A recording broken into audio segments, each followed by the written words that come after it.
In the heart of a world gripped by inequality and oppression, a beacon of hope emerged, challenging the foundations of injustice. Let's journey through the life of Nelson Mandela, a man who stood tall against the tides of discrimination, shaping a destiny that would forever alter the course of history. From the sun-kissed hills of rural Transkei to the imposing walls of Robben Island, Mandela's journey was one of resilience, courage, and unwavering commitment to justice. In a time when apartheid cast its dark shadow across South Africa, Mandela's resolute voice rose like a symphony of change, echoing in the hearts of millions around South Africa and beyond. From his pivotal role in the African National Congress to the hushed courtroom of the Rivonia trial, and his transition from 27 years of incarceration to the corridors of power as South Africa's first democratically elected president, Nelson Mandela's story embodies sacrifice, determination, and unyielding hope.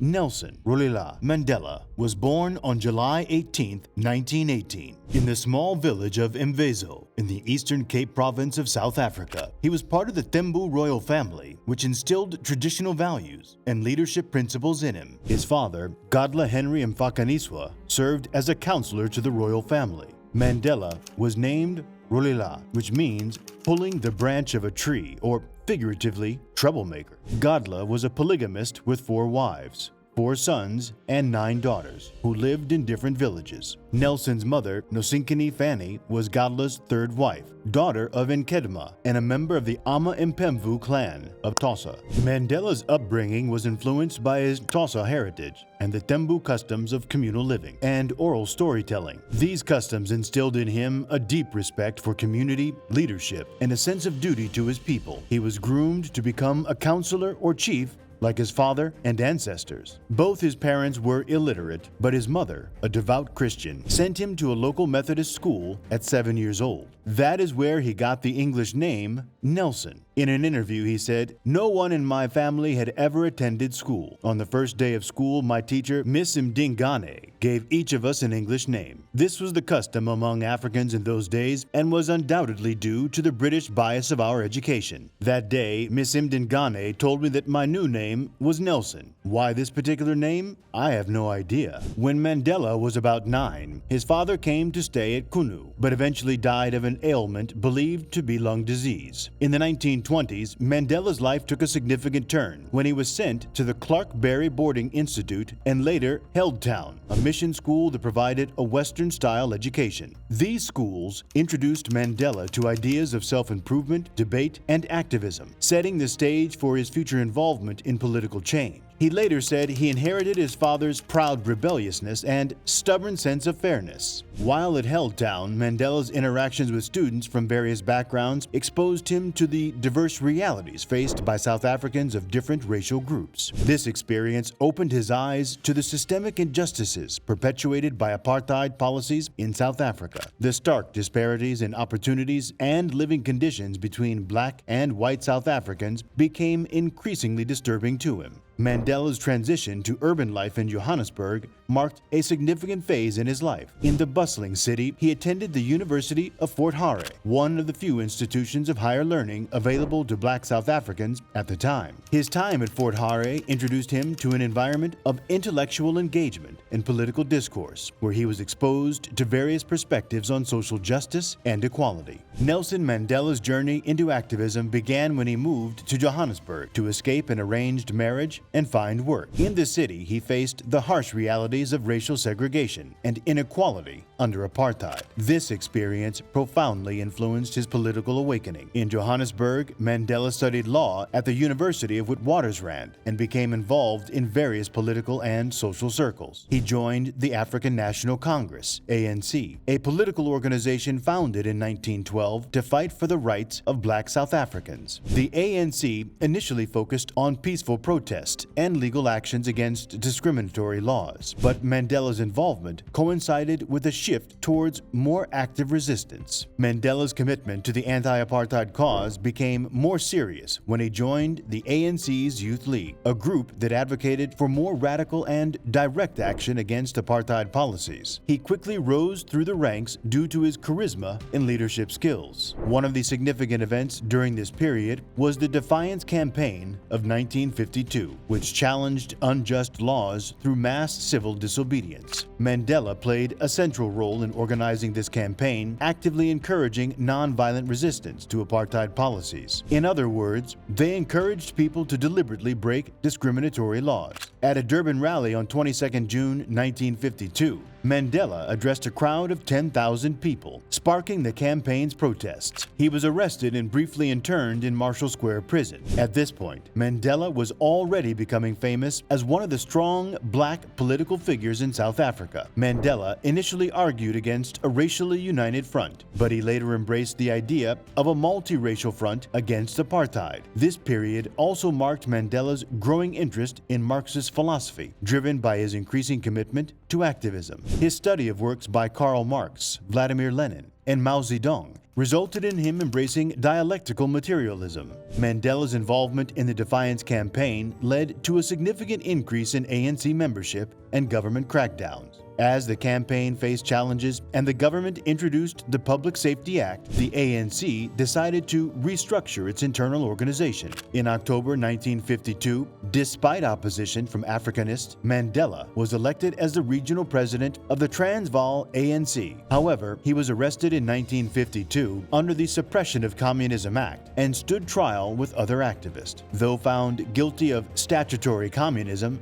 Mandela's sentence was suspended for 2 years. During this period, Mandela's anti-apartheid activism began to impact his marriage with Evelyn, but his resolve to secure freedom was strong, as Mandela's growing influence would continue to shape the trajectory of his activism and leadership within the ANC. In 1955, Mandela's involvement in the ANC and the broader anti-apartheid movement took a monumental step with the Congress of the People, collaborating with various groups, including the South African Indian Congress, the Colored People's Congress, the South African Congress of Trade Unions, and the Congress of Democrats. The ANC planned this gathering as an opportunity for all South Africans to submit proposals for a post-apartheid era. The result of this collaboration was the Freedom Charter, drafted by Rusty Bernstein. This charter envisioned a democratic, non-racialist state with nationalized major industries, but the police intervened and even closed the event. In 1956, Mandela faced a critical juncture when he and most of the ANC's national executives were arrested and charged with high treason against the state. The ensuing treason trial held in Johannesburg became a significant moment in South African history. Mandela and his co-defendants were accused of advocating violent revolution. The trial was characterized by mass protest and a series of legal battles. In 1957, Mandela's marriage with Evelyn dissolved, but he soon initiated a relationship with social worker Winnie Madikizela, whom he married in 1958. Together they had 2 children, Zenani and Zinzizwa. As the apartheid government intensified its anti-apartheid repression and violence against peaceful protesters, Mandela and other ANC leaders came to believe that more direct action was necessary. This shift in strategy ultimately led to the founding of the armed wing of the ANC, Umkhonto we Sizwe, MK, in 1961. Amid escalating tensions in South Africa, Nelson Mandela embarked on a significant African tour that played a pivotal role in his activism. In 1962, he traveled out of South Africa using an alias, David Motsamei, to undergo military training and garner international support for the ANC's cause back home. He traveled to several African countries, including Algeria, Ethiopia, Morocco, Tanzania, and Ghana, seeking assistance in the armed struggle against apartheid. During his travels, Mandela met with leaders and revolutionaries who shared his commitment to fighting colonialism and racial oppression. He interacted with Gamal Abdel Nasser, Kwame Nkrumah, and Julius Nyerere. After the tour, the foundation for the formation of Umkhonto we Sizwe, MK, the armed wing of the ANC, was laid. The tour enabled him to secure essential resources and establish connections crucial to launching a guerrilla campaign against the apartheid government. MK's first acts of sabotage occurred in 1962. However, on his way back to South Africa in August 1962, he was arrested by South African police and charged with leaving the country without a valid passport and inciting workers to strike. This was the beginning of a lengthy legal battle, leading to the infamous Rivonia trial. Mandela faced the possibility of imprisonment and an end to his active involvement in the struggle. On October 9, 1963, Mandela and several other leaders of the ANC, including Walter Sisulu, Govan Mbeki, and Raymond Malaba, were brought to trial in what would become known as the Rivonia trial. The name Rivonia referred to the location where police had discovered documents outlining Umkhonto we Sizwe's plans and strategies for guerrilla warfare. Mandela, along with his co-accused, faced charges of sabotage and attempting to violently overthrow the government. The prosecution sought the death penalty for all of them. Throughout the 10-month trial, Mandela and his co-accused used the courtroom as a platform to expose the harsh realities of apartheid and to advocate for a democratic and non-racial South Africa. In his closing statement, Mandela famously declared, "I have dedicated myself to this struggle of the African people. I have fought against white domination, and I have fought against black domination. I have cherished the ideal of a democratic and free society in which all persons will live together in harmony and with equal opportunities. It is an ideal for which I hope to live for and to see realized. But my Lord, if it need be, it is an ideal for which I am prepared to die." Despite the weight of the evidence against them, Mandela and his co-accused managed to avoid the death penalty, instead receiving life sentences on June 12, 1964. The trial's outcome was seen as a victory for the anti-apartheid movement, as the defendants' eloquence and determination had captured the hearts and minds of people worldwide. The Rivonia trial, although resulting in Mandela's long imprisonment, propelled him to international prominence as a symbol of resistance against apartheid. His steadfast commitment to justice, equality, and a united South Africa inspired countless individuals and organizations to continue the struggle for freedom and human rights. Nelson Mandela's imprisonment spanned from 1964 to 1990 and was marked by resilience, sacrifice, and continued dedication to the fight against apartheid. His time behind bars transformed him into an enduring symbol of the anti-apartheid struggle and garnered international support for the campaign to release him and end apartheid. Mandela was incarcerated at Pretoria Central Prison, where he and fellow inmates were subjected to harsh conditions, forced labor, and limited communication with the outside world. Despite the difficulties, Mandela remained a source of inspiration for other political prisoners, maintaining his resolve and commitment to a just and democratic South Africa. In the years that followed, there were attempts by the apartheid government to secure Mandela's release on the condition that he renounce his political activities and opposition to apartheid. These offers, known as conditional releases, were consistently rejected by Mandela. He stood firm in his principles, refusing to compromise his values for personal freedom. Meanwhile, some of Mandela's co-accused in the Rivonia trial, including Walter Sisulu, Govan Mbeki, and Raymond Malaba, were released in 1989 due to deteriorating health and mounting international pressure. Their freedom renewed hope for the anti-apartheid movement, and they continued to advocate for Mandela's release. Mandela, on the other hand, was transferred to Robben Island, a remote and notorious prison off the coast of Cape Town. Mandela's leadership and ability to foster unity among fellow inmates helped create a sense of community and resistance against apartheid within the prison walls. As the years passed, global calls for Mandela's release grew louder. Inside South Africa, protests, boycotts, and civil disobedience campaigns further pressured the apartheid regime to reconsider its stance on Mandela's imprisonment. While in prison, his mother and son died, but he was denied the right to attend their funerals. In 1988, President P.W. Botha suffered a stroke and was replaced by Frederick Willem de Klerk. De Klerk recognized the need for change and began negotiations with anti-apartheid leaders, including Mandela, who was still in prison. The talks culminated in de Klerk's announcement on February 2, 1990, that Nelson Mandela would be unconditionally released. On February 11,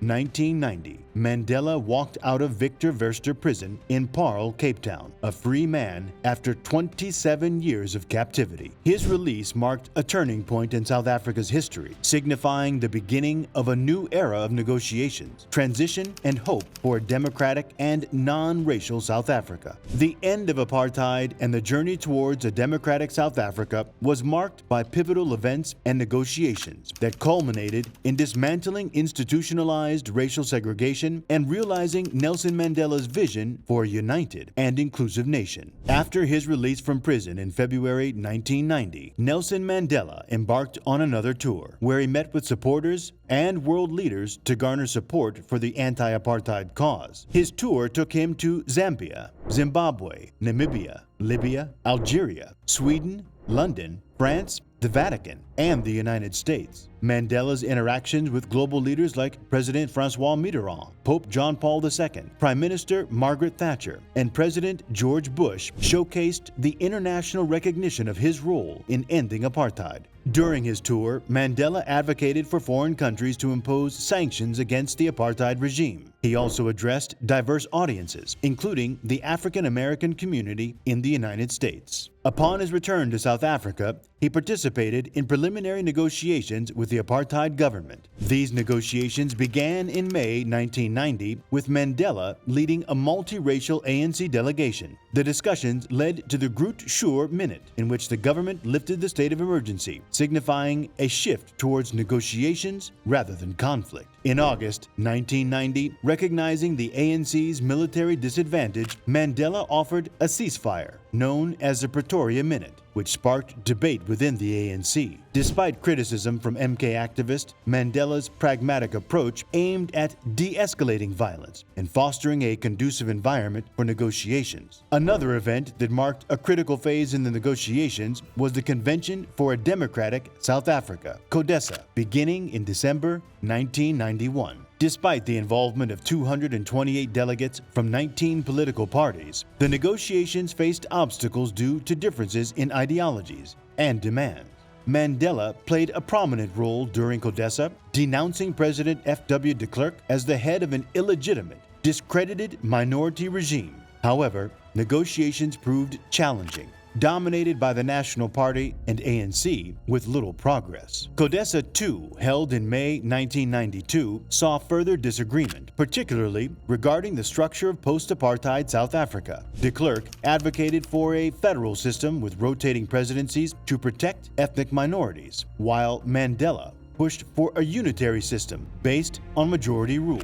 The negotiations were further strained by incidents of violence, such as the Boipatong massacre, which claimed 45 lives. Despite Mandela's commitment to achieving a peaceful transition, there were frictions here and there. Mass actions led to violent confrontations between ANC and Inkatha supporters, particularly in KwaZulu-Natal. Another horrible incident, the Bishu massacre, which claimed the lives of 28 ANC supporters and 1 soldier, prompted Mandela to push for measures to prevent future violence. So negotiations resumed in September 1992, with Mandela securing concessions such as releasing political prisoners and banning Zulu traditional weapons. These actions paved the way for negotiating an interim constitution safeguarding minority rights while ensuring majority rule. Interestingly, the growing momentum towards democracy was internationally recognized when Nelson Mandela and F.W. de Klerk were jointly awarded the Nobel Peace Prize in 1993. Mandela's leadership and ability to engage with diverse stakeholders were vital in fostering a climate of cooperation and reconciliation. Despite challenges posed by ethnic secessionist groups and far-right Afrikaner parties, Mandela's commitment to mass action and negotiations ultimately laid the groundwork for democratic change. His strategic decisions during talks, alongside the support of key figures like Cyril Ramaphosa, contributed to the eventual establishment of a democratic South Africa. Nelson Mandela's election as the first black president of South Africa in 1994 marked a historic moment of triumph over decades of apartheid oppression. His presidency focused on national reconciliation and the pursuit of justice, which were essential to healing the wounds inflicted by apartheid and building a unified, democratic nation. The 1994 general elections were a watershed moment in South Africa's history. They were the first non-racial, all-inclusive democratic elections in the country and marked the end of apartheid rule. Nelson Mandela played a central role in rallying the nation and promoting unity as citizens of all races cast their votes, resulting in a resounding victory for the ANC, which secured 62.65% of the vote. Mandela's inauguration on May 10, 1994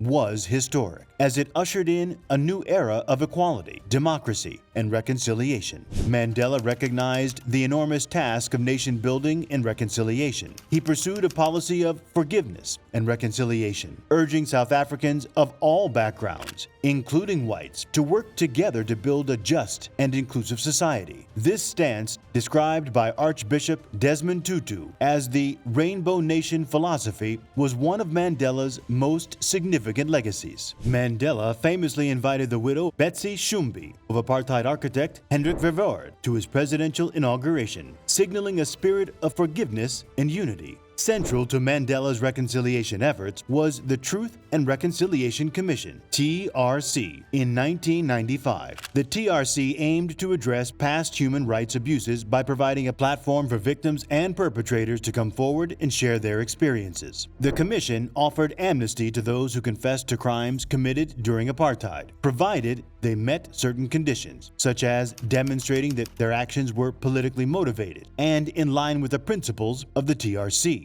The TRC's hearings, which were broadcast nationally, allowed victims to tell their stories, perpetrators to admit their crimes, and the nation to collectively face the atrocities of the past. While controversial and not without criticism, the TRC played a crucial role in healing and reconciliation. Mandela's major achievements during his presidency included the adoption of a new constitution in 1996, economic growth and stabilization, successful land reform and housing projects, foreign diplomacy, massive HIV and AIDS awareness, and a peaceful transition to social stability. But unlike most selfish African leaders today, Mandela made a significant announcement in 1999, which marked a transition toward a new chapter in his life. After serving as the first black and democratically elected president of South Africa from 1994 to 1999, Mandela faced a critical decision regarding his future in active politics and spending time with his family. Despite his groundbreaking tenure and efforts to guide South Africa through a delicate transition period, he recognized the importance of passing the torch to a new generation of leaders. In 1999, Nelson Mandela made the momentous decision to retire from active politics. He declared his decision to withdraw from active politics during a press conference that came to be known as the Retiring from Retirement press conference. This announcement surprised many, but he emphasized his belief in the strength of South Africa's democratic institutions and the necessity of fostering a political environment where leadership changes could occur without destabilizing the nation.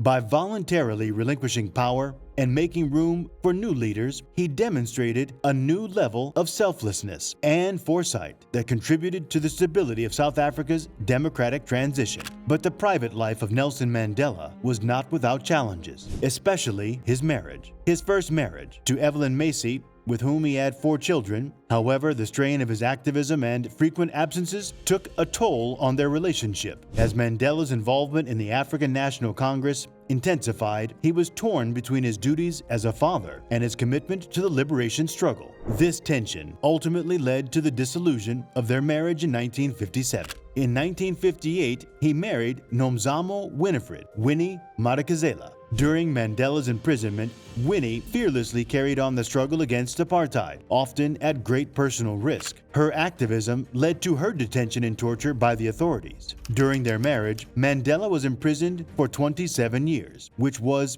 a great burden for Winnie and their 2 children. They eventually separated a few years after Mandela's release and divorced in March 1996. She then adopted the surname Madikizela Mandela. The marriage lasted 38 years. Following the end of apartheid and his divorce from Winnie Mandela, Nelson Mandela again found love. On his 80th birthday, he married Graça Machel, the widow of Mozambican President Samora Machel, in Johannesburg on 18 July 1998. Nelson Mandela was Graça Machel's second husband. She stood alongside Mandela as he navigated the challenges of a post-apartheid South Africa, even until his death. In his autobiography, Long Walk to Freedom, Mandela acknowledged the personal struggles with his political journey. He candidly described the difficulties he faced in balancing his role as a father and a leader, acknowledging the mistakes he made along the way. Interestingly, the 1993 Nobel Peace Prize was just one of over 250 awards, honors, and accolades that Mandela received